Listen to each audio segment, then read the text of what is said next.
ಯುದ್ಧದ ಅಖಾಡಕ್ಕೆ ದೈತ್ಯ ದಾಳಿಕೋರನ entry. Iran ಮೇಲೆ ಅಬ್ಬಾ, ಅದೆಂಥ ದಾಳಿ! ಹೇಗಿತ್ತು ಗೊತ್ತಾ B2 ಸ್ಪಿರಿಟ್ ದಾಳಿಯ ಆ 25 ನಿಮಿಷ? 25 ನಿಮಿಷ ಇರಾನ್ನ ಥೆಹರಾನ್ನಲ್ಲಿ ದಾಳಿ ನಡೆಸಿದ ಆ 25 ನಿಮಿಷ, ಟ್ರಂಪ್ ಜಗತ್ತಿನ ಮುಂದೆ ಎದೆಯುಬ್ಬಿಸುವಂತೆ ಮಾಡಿದ್ದ ಆ 25 ನಿಮಿಷ. ಎಸ್, ಇಡೀ ಪ್ರಪಂಚ ಈಗ ಆಗಸದಲ್ಲಿ ದೈತ್ಯ ಎಂದು ಕರೆಸಿಕೊಳ್ಳುವ ಆ ಒಂದು ಫೈಟರ್ ಜೆಟ್ನತ್ತ ಕಣ್ಣಿಟ್ಟಿದೆ. ಇಲ್ಲಿ ಅಮೆರಿಕ ಇರಾನ್ ಅಣು ನೆಲೆಗಳ ಮೇಲೆ ದಾಳಿ ಮಾಡಿರೋ ವಿಚಾರ ಈಗಾಗಲೇ ನಿಮಗೆ ಗೊತ್ತೇ ಇದೆ ಬಿಡಿ. ಬೆಟ್ಟ ಗುಡ್ಡಗಳ ತಳದಲ್ಲಿದ್ದ ಅಣು ನೆಲೆಗಳ ಮೇಲೆ ದಾಳಿ ನಡೆಸೋದು ಸುಲಭದ ಮಾತೇನಲ್ಲ. ಇಂಥ ಜಾಗದಲ್ಲಿ ದಾಳಿ ನಡೆಸೋಕೆ ಆಕಾಶದ ಮಾಂತ್ರಿಕನೇ ಬೇಕಿತ್ತು. ಇಲ್ಲಿ ದಾಳಿಗೆ ಅಮೆರಿಕ ಬಳಸಿದ್ದು ಅಂಥ ಮಾಂತ್ರಿಕನನ್ನೇ. ಅಂದಹಾಗೆ ಆ ಮಾಂತ್ರಿಕನ ಹೆಸರು ಅಮೆರಿಕ ಬತ್ತಳಿಕೆಯಲ್ಲಿ ಬಲಿಷ್ಠ ಮತ್ತು the ghost of the sky ಎಂದು ಕರೆಸಿಕೊಳ್ಳುವ B2 ಬಾಂಬರ್. ಇದು ಹೆಸರಿಗೆ ತಕ್ಕಂತೆ ಶತ್ರು ನೆಲೆಗಳ ಮೇಲೆ ದಾಳಿ ಮಾಡುತ್ತೆ. ಹಾಗಿದ್ರೆ ಅಣು ನೆಲೆಗಳ ಮೇಲೆ ನಡೆಸಿದ ದಾಳಿ ಹೇಗಿತ್ತು? ಇರಾನ್ನ ಅತ್ಯಾಧುನಿಕ ರಡಾರ್ಗಳನ್ನು ಈ B2 ಬಾಂಬರ್ ಕಣ್ತಪ್ಪಿಸಿದ ಹೇಗೆ? ಯಾಕೆ ಇದನ್ನ the ghost of the sky ಅಂತ ಕರೀತಾರೆ? ದಾಳಿಯ ತೀವ್ರತೆ ಹೇಗಿತ್ತು? ಇದರ ಸಾಮರ್ಥ್ಯ ಏನು? ಅಮೆರಿಕ ಅಧ್ಯಕ್ಷ ಎದೆಯುಬ್ಬಿಸಿ ಮಾತನಾಡಿದ್ದಾದ್ರೂ ಏನು ಅನ್ನೋದನ್ನ ಮುಂದೆ ಹೋಗ್ತಾ ನೋಡೋಣ ಬನ್ನಿ.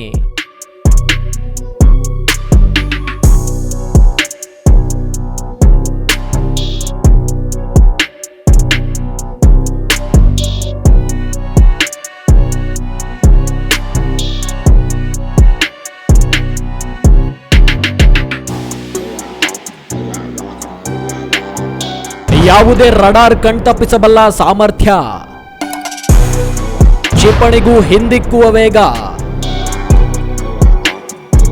ಇಲ್ಲಿ ಇರಾನ್ನ ಪರಮಾಣು ಯೋಜನೆಯ ಪೈಕಿ ಮುಕುಟಪ್ರಾಯ ಎನಿಸಿದ್ದ ಫೋರ್ಡೋ ಎಂಜರಿಮೆಂಟ್ ಘಟಕವನ್ನು ಕ್ಷಣ ಮಾತ್ರದಲ್ಲಿ ಧ್ವಂಸ ಮಾಡಿದ್ದು ಇದೇ B2 ಸ್ಪಿರಿಟ್.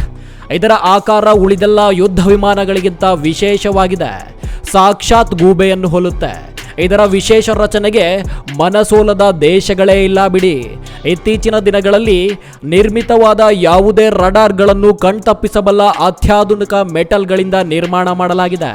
ಒಂದ್ ವೇಳೆ ಅದೃಷ್ಟವಶಾತ್ ಯಾವುದೋ ಒಂದು ರಡಾರ್ ಇದರ ಆಗಮನವನ್ನು ಪತ್ತೆ ಮಾಡಿದ್ರೆ ನಿರೋಧಕ ಕ್ಷಿಪಣಿ ಇದನ್ನು ಹೊಡೆದುರುಳಿಸುವಷ್ಟರಲ್ಲಿ ನಿಖರವಾಗಿ ಆಯ್ಕೆ ಮಾಡಿದ ಸ್ಥಳಗಳ ಮೇಲೆ ಬಾಂಬಿಂಗ್ ಮಾಡಿಯೇ ತೀರುವಷ್ಟು ವೇಗವನ್ನು ಹೊಂದಿದೆ.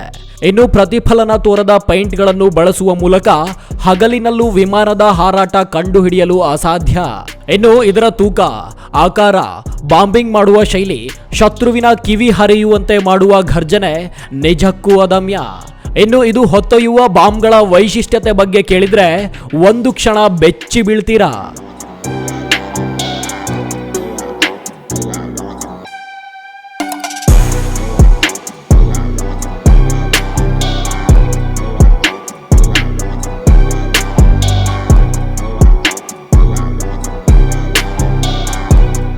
ಒಂದು B2 ಸ್ಪಿರಿಟ್ನ ಬೆಲೆ 18,000 ಕೋಟಿ.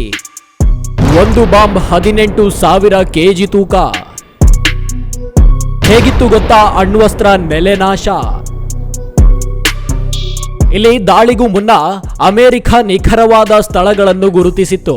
ಅದರಂತೆ ಅಮೆರಿಕದ ಮಿಸೌರಿ ವೈಟ್ ಮ್ಯಾನ್ ವಾಯು ನೆಲೆಯಿಂದ ಒಟ್ಟು 7 ವಿಧ್ವಂಸಕ B2 ಸ್ಪಿರಿಟ್ ಯುದ್ಧ ವಿಮಾನಗಳು ಆಕಾಶದತ್ತ ಚಿಮ್ಮಿದ್ವು. ಇಲ್ಲಿ ವಿಮಾನಗಳು ಬಾಂಬಿಂಗ್ ಆಗಿ ಸುಮಾರು 13,000 ಕಿಲೋಮೀಟರ್ ಹಾರಬೇಕಿತ್ತು. ಹಾಗೆ 18 ಗಂಟೆಗಳ ಸತತ ಹಾರಾಟ ಮಾಡಿ ಆಕಾಶದಲ್ಲೇ ಒಂದೆರಡು ಬಾರಿ ಇವುಗಳಿಗೆ ರಿಫ್ಯೂಲ್ ಮಾಡಿ ಅಂದ್ರೆ ಇಂಧನ ತುಂಬಿಸಿ ಹುಚ್ಚು ಕುದುರೆಗೆ ಹೆಂಡ ಕುಡಿಸಿ ಬಿಟ್ಟಂತೆ ದಾಳಿಗೆ ಒಪ್ಪಿಗೆ ಕೊಟ್ಟೇ ಬಿಟ್ರು. ಇಲ್ಲಿ ಶುರುವಾಯಿತು ನೋಡಿ ಇವುಗಳ ಕಿವಿ ಹರಿಯುವಂತ ಘರ್ಜನೆ. ಲೇಸರ್ ಗೈಡೆಡ್ ಬಾಂಬ್ಗಳನ್ನು ನಿಖರವಾಗಿ ಇರಾನ್ನ ಫೋರ್ಡೋ, ನಟಾಂಜ್ ಮತ್ತು ಇಫ್ತಹಾನ್ ಪರಮಾಣು ಪ್ರದೇಶಗಳ ಮೇಲೆ ತಲಾ 5 ಬಾಂಬ್ಗಳನ್ನು ಹಾಕಿದ್ವು. ಇಲ್ಲಿ ಸ್ಪಿರಿಟ್ ಹಾಕಿದ ಒಂದು ಬಾಂಬ್ನ ತೂಕ 18,000 kg. ನೋಡುತ್ತಾ ಟಾಮ್ ಹಾಕ್ ಕ್ಷಿಪಣಿಗಳು ಇರಾನ್ನ ಅಣು ಸ್ಥಾವರಗಳನ್ನು ಧ್ವಂಸ ಮಾಡಿದ್ವು. ಇಲ್ಲಿ ಬಾಂಬಿಂಗ್ ಕಾರ್ಯಾಚರಣೆ ಮಾಡಲು B2 ಸ್ಪಿರಿಟ್ ತೆಗೆದುಕೊಂಡ ಸಮಯ ಕೇವಲ 25 ನಿಮಿಷ. ಇಲ್ಲಿ ಒಂದು B2 ಸ್ಪಿರಿಟ್ ನಿರ್ಮಾಣ ಮಾಡಲು 18,000 ಕೋಟಿ ವೆಚ್ಚ ತಗಲುತ್ತೆ. ಈ ವಿಮಾನದ ತೂಕ 1,57,635 kg. ಇನ್ನು 179 ಅಡಿ ಅಗಲದಲ್ಲಿ ವಿನ್ಯಾಸ ಮಾಡಲಾಗಿದ್ದು 17 ಅಡಿ ಎತ್ತರ ಹೊಂದಿದೆ.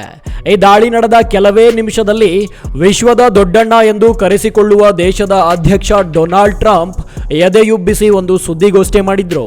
ನಾವು ವಿಶ್ವದ ಶಾಂತಿ ಕಾಪಾಡಲು ಆಕಾಶದ ರಾಕ್ಷಸ B2 ಸ್ಪಿರಿಟ್ ಬಳಕೆ ಮಾಡಿ ಇರಾನ್ನ ಅಣುಸ್ಥಾವರಗಳನ್ನು ಹೊಡೆದು ಉರುಳಿಸಿದ್ದೇವೆ ಎಂದರು. ಇನ್ನು ಈ ದಾಳಿ ನಂತರ ಜಗತ್ತಿನ ಕಣ್ಣು B2 ಸ್ಪಿರಿಟ್ ಯುದ್ಧ ವಿಮಾನದ ಮೇಲೆ ಬಿದ್ದಿದೆ.